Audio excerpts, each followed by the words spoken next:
Welcome to another video of the comic series. It's me again. Today, I'm talking about how Darth Vader lost his blue lightsaber and almost turned to the light.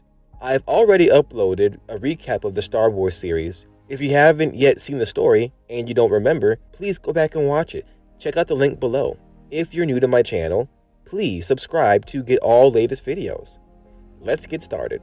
It eventually came time to meet his one and only son, Luke Skywalker. While Luke did not yet realize it, the consequences of the duel led to Luke finding out. But what most people forget is what happened to the lightsaber of Anakin Skywalker.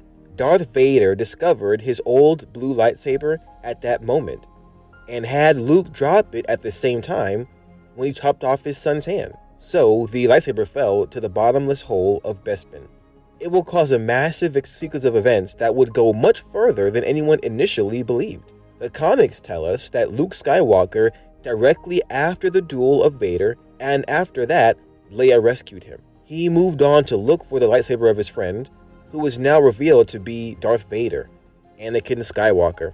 And in a way, it was Darth Vader who made his son lose his lightsaber. A lightsaber moved on to another generation of the Zukunfis Jedi.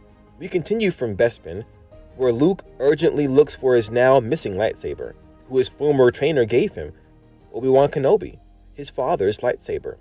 What pains Luke even more profoundly is that he now realizes that his father is a Darth Vader, a bittersweet experience.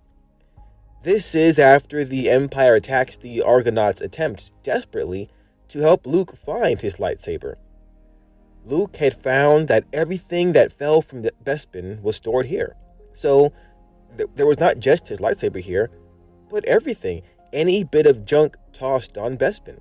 Nonetheless, Lando had to get away from Bespin as quickly as possible. Luke was told to hurry, but he wasn't done yet. This is the whole reason he'd been returning in the first place, to find his father's lightsaber.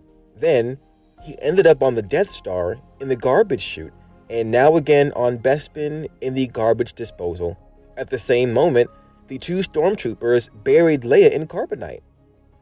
These troops moved Leia and others to the ISB base for shipping. While there, they would be extensively interrogated. Luke again urgently tried to explain to the Ugnaught what his lightsaber looked like. It was around this long metal cylinder with black handles and a few side switches. A couple of days ago, something slipped off of the central wind tunnel, and Luke had to ask if they had heard it. Yet, they stared at each other with no support whatsoever to Luke. According to Luke, it was futile, so he attempted one last resort approach to reach out with intimidation. While the force in him has gradually disintegrated, this time, may the force would be more merciful. But the force had given him something more, a glimpse of the past and the future colliding together. It was Darth Vader who told him he couldn't hide forever. Obi-Wan Kenobi said to him that in his dream, the young Skywalker was possessed by a lightsaber and a Jedi warrior, Yoda and Sidious. All that had to do with the weapon of a Jedi. Now the elusive Jedi that grabbed Skywalker's lightsaber in one of the first issues of this series again appeared to be Luke Skywalker, carrying the Skywalker lightsaber and calling out Skywalker, asking him to obey his destiny. And lastly, Leia crying out from afar. He could hear her. She was stuck in carbonite and shouting at Luke, who now, in a panic, had to rescue her from Darth Vader and the Empire. If she was to get trapped, that would be the end of it. If Luke met up with Lando, he was over it now, as Ugnaught went from trash to garbage trying to find the lightsaber. Luke got it. The lightsaber is just an instrument. A Jedi is someone who uses the power to bring light to the world and shield humanity and hold out the evil. The sword he misplaced that he no longer wants.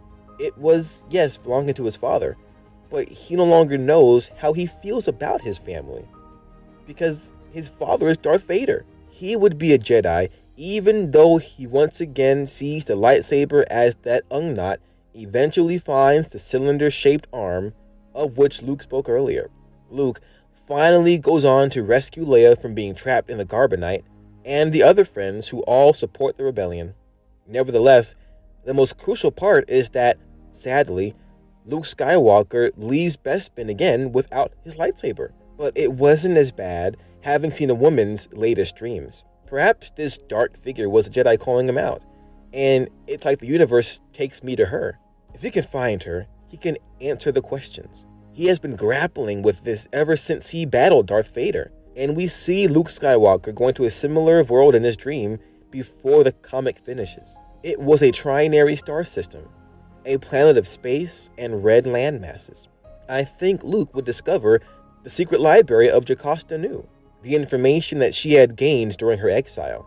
And in those Darth Vader comics, we see years later, after the library was lost, until she returns to Coruscant. At last, Luke came back to learn more about Jedi wisdom and restore his faith in the Force. So, that was the review of the comic series, How Darth Vader Lost His Blue Lightsaber and Almost Turns to the Light. I hope you enjoyed this comic, and I'll upload all other comic series topics.